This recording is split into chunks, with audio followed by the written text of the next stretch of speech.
We are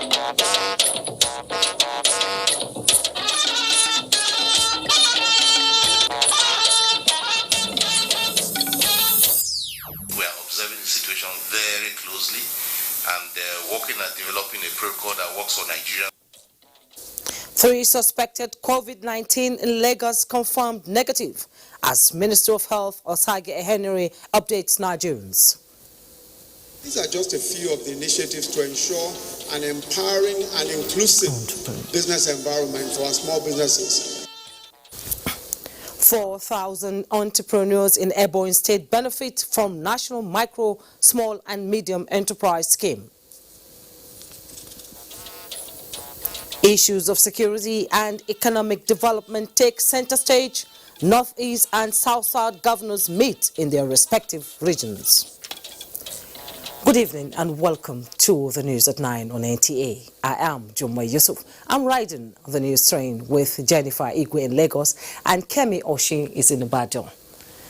Thanks for joining us.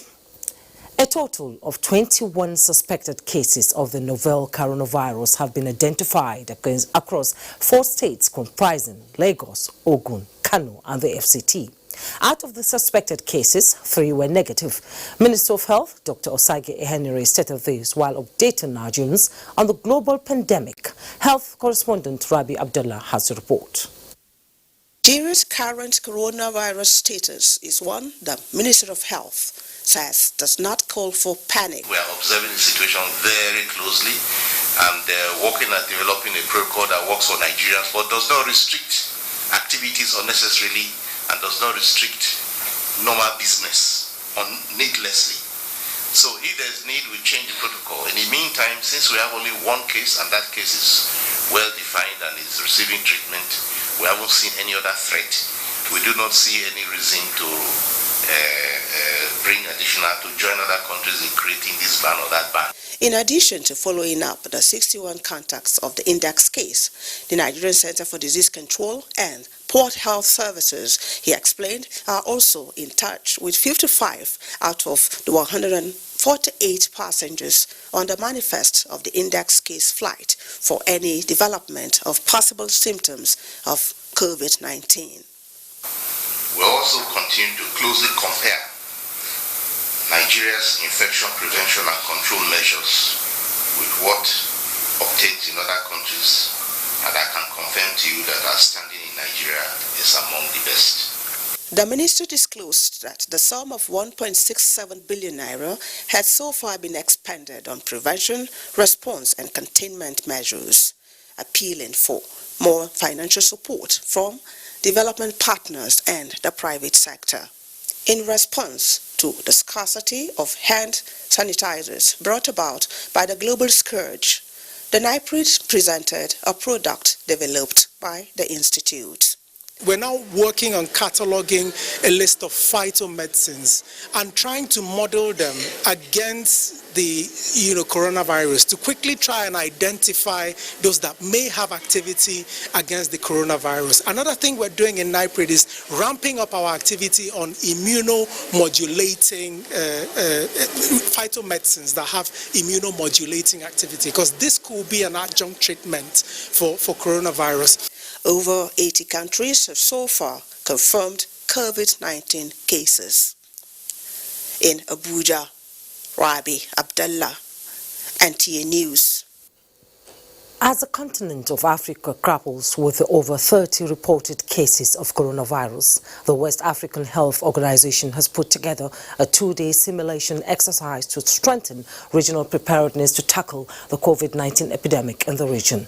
Olushe Adeago reports that the meeting drew health experts from within and outside the West African region. As cases of coronavirus increase around the world, health experts across Africa are meeting here, dotting the I's and crossing the T's, putting in place modalities to build epidemiology capacity for outbreak response within the public sector within the region. The training, organized by the West Africa Health Organization (WAHO) in collaboration with Africa Center for Disease Control and African Feed Epidemiology Network, is a stimulation exercise to build the capacity of health workers and caregivers for an adequate regional rapid response to coronavirus outbreak. It's meant to be to capacitate the existing capacity in the region so that it can be readily deployable in case we need it to be deployed into different countries in the region. An Italian Giampiro Badazzari, Senior Technical Advisor at Jaize, who came into the country 4 months ago, tells me how he feels this initiative will be serving the ECOWAS region and the entire Africa from not just the COVID-19 but also other epidemics. We are considering fictitious scenarios where there is an outbreak, and so the whole exercise is to see how we are able to respond at the moment. Participants also exchange ideas on surveillance system, human resources, clinical system and laboratories as it relates to their country with approaches used for cases found. In Abuja, Oluseyi Adiagbo, NTA News. The emergence and spread of COVID-19 has taken a toll on the global economy, and the effects can be felt in Nigeria. Amaka World reports that some importers and traders have been mourning the challenges of accessing certain retail commodities from China. Data from the World's Top Exports website shows that Nigeria imported about $36.5 billion worth of goods in 2018 alone. China is said to be the largest exporter of goods into Nigeria. Following the outbreak of coronavirus, I visited various markets to feel the pulse of some traders who sell goods from China. Some of us that are doing group page are booking goods from China. We're unable to do it for the past a month plus now. Even the goods that we have sent, we are unable to come back. Even the people that we send there, they are being quarantined in some other countries to confirm that they don't have the virus because everybody's afraid. I'm talking about China right now because of the coronavirus. We are afraid to go there. Daniel Ebere disclosed that it takes about $46,000 to import a container of textiles from China, and about 100 containers of textiles measuring 20 feet are imported monthly into this market, but these have declined. If our government can kind of expose all the industries we have here, which I know we have, and empower them to produce what we can use, I'm telling you, all this importation will die naturally because we want to buy from Nigeria company. The list of items or goods imported from China is endless. On the other hand, some traders like Damilola Awaje, who sells some of the most sought-after preventive kits, are experiencing a boom. The small one is 3,500, the big one is 5,000 naira. The nose cover is now 8,000 naira. When my kids come back from school yesterday, she was telling me, Mommy, my teacher said she has to use 1 nose mask per day. And I told her, I will have to sew Ankara for you. The move to contain the spread of the disease will consequently impact on the economy positively. In Lagos, Amaka O, NTA News. In another development, Senate Committee on Health is demanding for the provision of dedicated infectious disease ambulances at all international airports in Nigeria as part of emergency response to any case of coronavirus detections. Chairman, Senate Committee on Health and that of Primary Health and Communicable Diseases made the demand during their oversight to the Nnamdi Azikiwe International Airport, Abuja, to ascertain its response readiness to the disease. The committee at the arrival tunnel of the airport met medical personnel screening and carrying out documentation of people.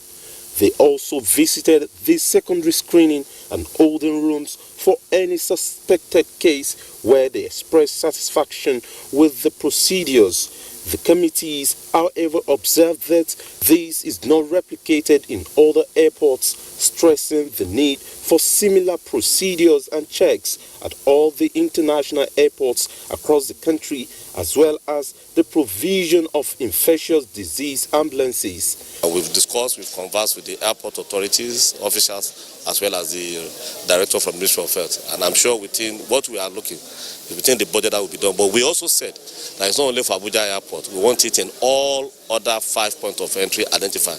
At Lagos, we discovered most people were not even given papers to fill inside the plane.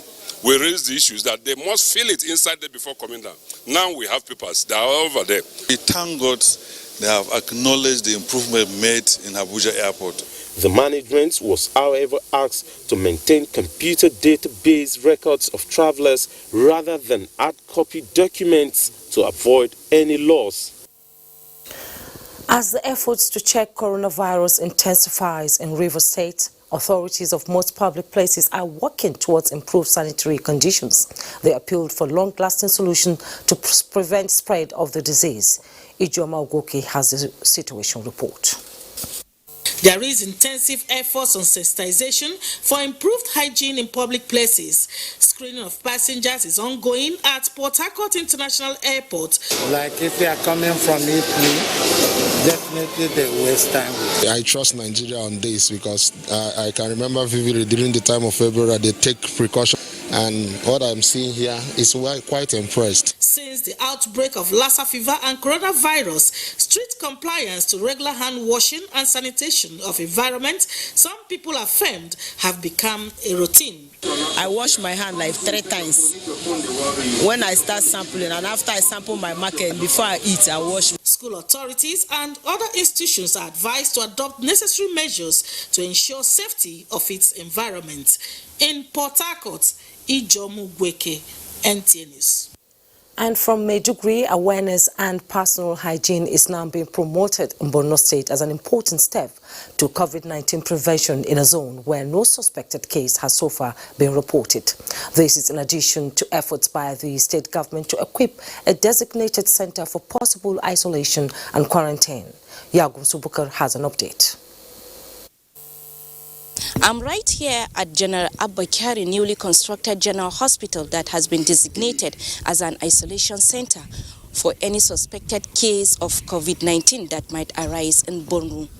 But I have here with me Director Disease Control with the State Primary Healthcare Development Agency, who will shed more light on level of preparations made so far by Borno State government. We have commenced training of our health workers, both at the secondary and primary healthcare levels. And we have also emphasized on hand washing by placing hand washing facilities in most of public places and strategic places. You can also see behind me the level of preparedness for the isolation center. So should there be any coronavirus case in the state, we are ready to tackle, inshallah. Currently, there's a high-power health committee in place that receives 24 hours update at 4 p.m. every day on preparations and response to any case or outbreak in the state. Public institutions in Benin City are complying with the advice of the Federal Ministry of Health on the provision and use of sanitizers in public institutions across the country. Adogbeji Ojegba was at the Benin airport and some public schools in the city and reports. A visit to Olua Primary School, Benin City, revealed that sanitizers have been placed in strategic places for pupils who may need to keep themselves clean. The water stand, which they use to wash their hands, and sensitizers. Because we don't need coronavirus in our system, we have to wash our hands before we enter the school. During long break, they still wash their hands. Keep my environment clean, to wash my hands whenever I finish cooking. That is what I know.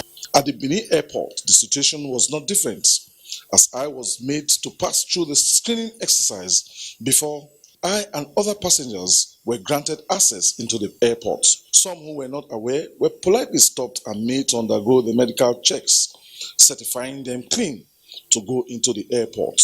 In Benin, Adogbeji Ojegba, NTA News. To other matters now, President Muhammadu Buhari has granted audience to the Iranian ambassador to Nigeria, describing the phenomenal growth recorded by the Middle East country as marvelous. State House correspondent Adamu Sambo reports. The ambassador of the Islamic Republic of Iran, Morteza Rahimizaki, was in the State House on a farewell visit. President Muhammadu Buhari said despite its status as a developing country, Iran has indeed come of age, recalling his visits to Iran as oil minister in the 1970s and as a civilian president. The Nigerian leader lauded the relationship between the two countries, describing it as mutually beneficial. Apart from the long-standing bilateral ties, which continue to be deepened and expanded, Nigeria and Iran also cooperate strongly at international fora such as the Organization of Petroleum Exporting Countries, Organization of Islamic Cooperation, and the Non-Aligned Movement. President Buhari wished the ambassador, who spent about 4 years in Nigeria, greater successes in his future endeavors. Ambassador Moteza Rahimi Zaki stated with pride that his tour of duty in Nigeria is very successful. He described Nigeria as a very strong country in Africa with bright prospects for a sustainable future. He commended President Muhammadu Buhari for the nation's strides in the war against corruption and revival of the economy. The envoy said Iran had a lot of experience to share with Nigeria in the fight against insurgency, expressing the belief that the terror war would eventually be won. From the State House, Adamu Sambu, NTA News. 34,000 entrepreneurs drawn from the 171 wards of Ebonyi State are to benefit from the National Micro, Small and Medium Enterprise Clinic. Vice President Yemi Oshibajo, who launched the scheme in Abakaliki, called for synergy among the states to enable the program thrive. State House correspondent Jide Onifadi has the details. The state is one that prouds itself to be the salt of the nation, and much is happening here. The people are predominantly traders and farmers and are here at the MSME clinic showcasing their products and also meet one-on-one with the regulatory agencies and relevant organizations. The clinic is going to go around all states. It's going to be felt by every nook and cranny of this nation. Even down to the pure water bottling companies, we've done a lot for them here in Ebonyi State. At the moment, it's very awesome. If you turn around, I particularly am surprised that Ebonyi can bring this population. The people are hardworking, but most of them are still struggling to get off the ground. Very happy, because most of the time we have not seen it so real as it is in this government. The facility I enjoyed was the BOOTFO, the BOI Funds for Women. Because some agencies are doing their jobs, while some, I wouldn't know how to describe them. The MSME clinic, where we have the combination of both the federal and states on the same stage, indicates good omen for the traders and hope for a better time. These are just a few of the initiatives to ensure an empowering and inclusive business environment for our small businesses. We, as the federal government, will do our part, but I believe that it's important that we emphasize that we must all work together, both the federal, state governments, local governments, as well as the civil society groups, the business groups, the chambers of commerce. All of us have a bounden duty to ensure that we work together, to ensure that small businesses thrive and that all of the work that we're all each trying to do is coordinated for the benefit of our people. To understand the leadership challenges in our country today. The job is always very easy when you are not the one doing it. But I can see that the grace of God upon you, your comportment, perseverance and tolerance, and your commitment in partnership with our dear President, they have contributed so much in the stability of this country. The quality of Nigerian products, is not debatable. One thing that has been the challenge is packaging, and now we are really seeing an improvement in that area. From Abakaliki in Ebonyi State, I'm Jide Onifade, NTA News. This is the Network News on NTA. We'll take some messages now. We'll be right back. Don't go away. Thanks for rejoining us. OPEC to recommend to OPEC extending new cuts to end at 2020. The 8th meeting of OPEC and its allies, known as OPEC in Vienna, Austria, just ended. Phyllis reaching us indicates that OPEC's plan for deep and prolonged oil cuts were derailed on Friday as non-OPEC Russia refused to support the move. The argument was that it was too early to predict the impact of coronavirus outbreak on global energy demand. However, OPEC Secretary General says the group remains optimistic despite the lack of consensus as negotiations will continue immediately with both parties. Justice Monica Dongban Memsem has been sworn in as the acting President Court of Appeal. Chief Justice of Nigeria, Justice Ibrahim Tanko Muhammad, administered the oath of office to her in Abuja. Vera Chuoba reports. Justice Monica Dongban Mensem, who hails from Plateau State, took her oath of office amid a crowd of admirers, family, friends, and the legal profession. Chief Justice of Nigeria, Justice Ibrahim Tanko Muhammad, who administered the oath of office, described Justice Dongban Mensem's appointment as highly deserving. He said her appointment is based on merit, competence, and qualification, having served the judiciary in various capacities with an impeccable record of service to her credit. The Chief Justice of Nigeria advised her to remain focused and discharge her duties with diligence. I will therefore urge you, please, my Lord, to continue with your charisma, your good attitude. Having served as Deputy Registrar and High Court Judge in Plateau State, the State Governor Simon Lalong and the accompanying of his KB State counterpart Abubakar Bagudu were present to share in her joy. I congratulate her. I also congratulate the judiciary. Secretary to the Government of the Federation, Boss Mustafa, expressed confidence that she would discharge her duties excellently. Until her appointment, she was the presiding Justice Court of Appeal Enugu Division. Justice Monica Dongban Mensem, who is an authority in criminal and civil procedure law, has made invaluable contributions to the development of the legal profession in Nigeria. In Abuja, Vera Chumuba, NTA News. To security matters now, Nigerian Air Force has taken its medical outreach to communities in Igabi local government area of Kaduna State who were recently attacked by bandits. Suleiman Abdullahi Rigachku reports. Maniru Rabi, who survived gunshots in the recent attack at Kerawa village, Igabi local government area of Kaduna State. Like other members of the community who are still in shock over the government attack, Maniru is out to receive medical attention courtesy Nigerian Air Force. They shot me on the hand. I am in severe pains. I ran for my life, and as a result of that, I developed chest pain.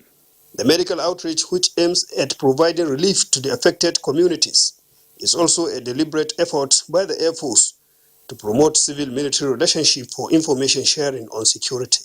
Because our troops are taking part in the operations, ongoing operations to eradicate the bandits, we need to also establish a relationship with these locals. For Maniru Rabiu and other survivors, the attack dealt a heavy blow on the affected communities. An improvement in mobile telecommunication network to the area will facilitate quick response in case of any eventuality. In Kaduna, I am Suleiman Abdullahi Rigachku, NTA News. The Nigerian Air Force says its sustained onslaught against Boko Haram terrorists in the northeast under Operation Decisive Edge has continued to yield results.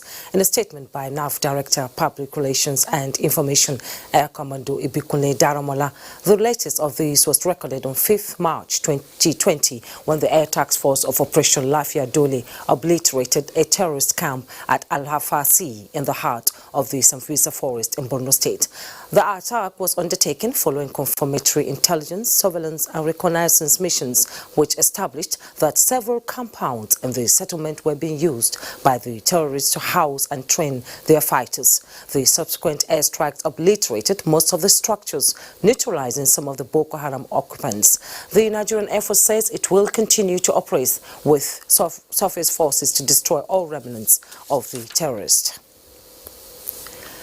The federal government and the United Nations have constituted a national policy dialogue forum aimed at providing effective coordination in addressing humanitarian crisis in the country. Amina Baba Suleiman reports that the forum consists of all relevant stakeholders and will be coordinated by the Ministry of Humanitarian and Disaster Management and Social Development. Nigeria is housing substantial number of aid workers providing support to the government in managing humanitarian crises occasioned by insurgency, conflicts and natural disaster. A national policy dialogue forum is therefore constituted with a view to providing proper coordination in the provision of services according to the international standard. My colleagues in the UN. Sadia Umar Farouk, the Minister of Humanitarian, Disaster Management and Social Development, inaugurated the Policy Dialogue Forum. We have consulted with counterparts in Africa and Europe as part of our efforts to understand existing structures and apply global best practices in line with our priority to design and implement early warning systems for disaster mitigation in Nigeria. The forum consists of all the relevant stakeholders, including United Nations agencies, UNICEF, FAO, and World Food Programme. We must strengthen capacity of government delivery systems and mechanisms and develop a new model to bridge humanitarian and development by focusing on preventing, stabilizing, transforming, and sustaining. The Dialogue Forum is to provide a bridge towards reaching out an estimated 1.2 million people that are in need of aid. In Abuja, Amina Babu Suleiman, NTA News. And Minister of Information and Culture, Lai Mohammed, has expressed optimism that the National Broadcasting Commission reforms being implemented in line with presidential directives will in no way strengthen the Commission's regulatory role and make it more effective in the interest of all key players in the broadcasting industry. The minister stated this at a meeting with a group known as FIMIC in Lagos. Anthony Forson reports.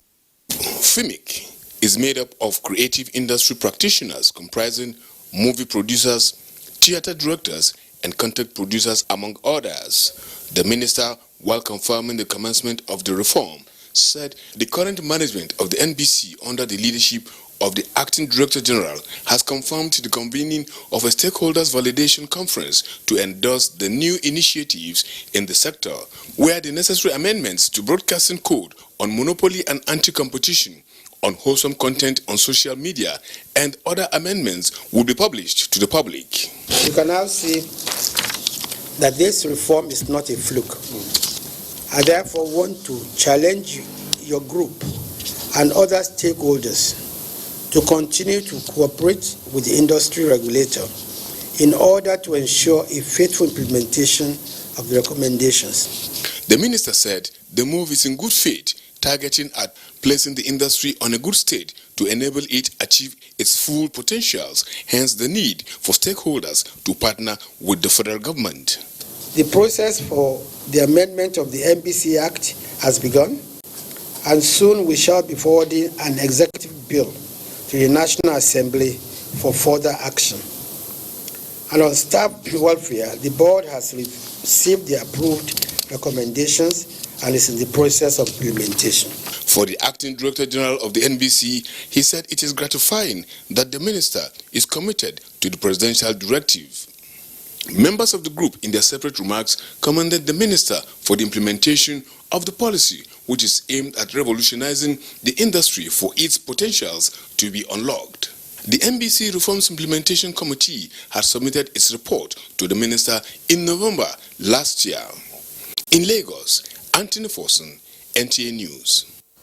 Reports just reaching us says the All Progressives Congress APC has called for an emergency meeting of its National Executive Committee meeting members in line with the APC Constitution Article 25B.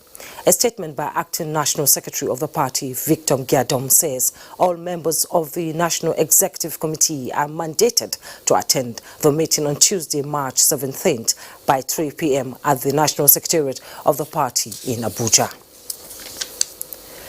If you're just joining us, this is NTA Network News. It's time now to link up with our studio in Lagos, where Jennifer is standing by with more reports from that axis. Hello, Jennifer.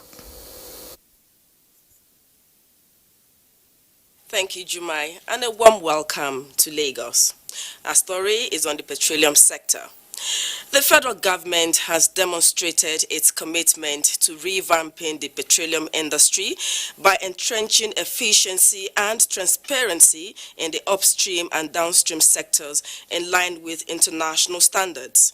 Chairman House Committee on Petroleum Resources Upstream, Musa Sakin Ada, emphasized this during a familiarization visit to the National Petroleum Investment Management Services NAPIMS in Lagos. Lynn Leneke has the details. The visit is part of the committee's familiarization tour of agencies within its jurisdiction. It is the committee's first visit to the National Petroleum Investment Management Services, NAPIMS. The aim is to ensure that the agency is equipped to effectively deliver on its mandate of maximizing the profit margin accruing to government. Group General Manager NAPIMS, Musa Lawan, briefed the committee members on operations, prospects, and challenges faced by the agency. We will sit down here and promise that we will try and deliver our cost of production at a particular unit rate. But as a result of the insecurity of operations, you have to deploy so much logistics. The Chairman House Committee on Petroleum Resources Upstream, Musa Sarki Ada, expressed concern over the downturn in oil exploration activities over the years. He, however, pledged the committee's support in the area of legislative action to impact on the growth of NAPIMS. He has enumerated the challenges they are facing, especially the threat by some IOCs to withdraw their investment or scale down. The clamor for passage of PIV has been on over a decade, and this time around the National Assembly is poised towards passing it. National Petroleum Investment Management Services is saddled with the responsibility of supervising the joint venture contract, production sharing, and service contract operations in the petroleum upstream sector. In Lagos, Lynn Leneke, NTA News. And now for details of trading of stocks and other business stories, let's join Abolade Salami. Abolade, over to you. Thank you, Jennifer. Good evening and welcome to the Business News segment. The federal government will reevaluate some of its key assumptions in the 2020 budget, most especially the 57 naira per barrel benchmark oil price, if it's not sustainable going by the outbreak of coronavirus epidemic. Director General Budget Office said the government will review the price if an alternative means of revenue generation is not sourced. First of all, as you know, our growth projections for 2020 were quite modest. We were targeting a 2.93%. Closed fourth quarter 2019 at over 2.4%. So it's not, it's not such a thing. So we, as I said, at the mid-year we will review, where we are, and if there's a need even to revise at the mid-year when we do the budget review, all of the assumptions will be revisited, including the growth assumption. And now to stock market reports. Equities market records another loss as the all-share index dipped further by 0.55%. Here are details of Friday's trading. Continued sale of big cap securities has further dragged down performance of stocks on the Nigerian capital market. The all-share index after close of trade dropped by 0.55% to 26,279.61 basis points, with a volume of shares traded at 361 million, valued at 4.2 billion naira, which exchange ends in 4,602 deals, with a market capitalization of 13.7 trillion naira. Mobile, Bois Cement, and Red Stars advanced in figures, while on the flip side, Zenith Bank, Stanbic, and ETI declined in figures. On sectoral performance, NS Industrial, Oil and Gas, and Insurance finished in the green line, appreciating by 0.62%, 0.86%, and 1.49%, while NSE Banking and Consumer Goods depreciated in figures by 2.96% and 0.12%. And that's a wrap on business news. Juma in Abuja will be back with the rest of the news after this short commercial break. Please do stay with us. Welcome back. Governors of the northeast region of Nigeria have met in Gombe. Emmanuel Akile reports that it is the first time the governors are having the parley to discuss issues affecting the region. The 6 governors of the northeast region of the country have a lot in common in terms of opportunities and challenges of development. The regional cooperation is aimed at exploring common grounds to tackle the menace of insecurity, harness economic advantages, especially the discovery of petroleum in commercial quantity in the region in recent times. Host Governor Muhammad Inuwa Yahaya, who welcomed his colleagues to the first meeting, said the time has come for the region to be united more than ever before to support the federal government to end the Boko Haram war. The prevailing security situation poses an existential threat to our sub-region, and therefore it necessitates the need for us to convene this gathering in order to come up with a united front that can address our collective challenges as a sub-region. Inuwa Yahaya outlined the areas of advantages available to the region in agriculture and energy, pointing out that the Northeast Development Commission means a veritable platform for equitable development of the region. Today, our region stands on the crucible of history at a moment of serious challenges. But beyond those challenges lies great opportunities. Our sub-region is well endowed with a fertile land and precious solid minerals, coupled with our hard-working and industrious people. Except for the governor of Taraba State, who was represented by his deputy, those of Adamawa, Bauchi, Borno, and Yobe states were present. A communique detailing the way for continued consultation is expected at the end of the meeting. In Gombe, I am Emmanuel Akila, NTA News. Meanwhile, South-South governors have reached a decision to float a regional security outfit to mitigate insecurity in the region. This was at the South-South governors meeting held in the Sabah Delta State. Tessie Koka reports.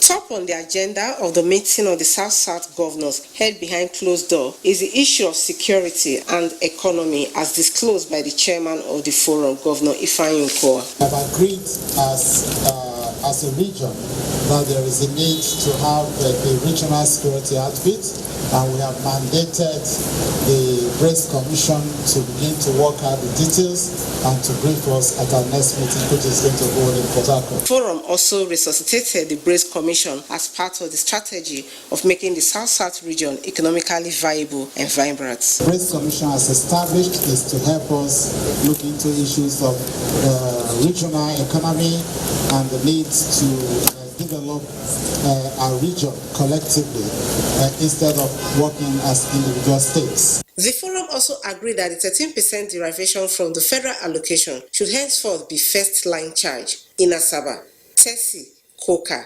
NTA News. This is NTA Network News. We are live in Abuja, and Kemi Oshin in Ibadan also has some reports. Hello, Kemi. Hello, Jumai, and warm welcome to Ibadan.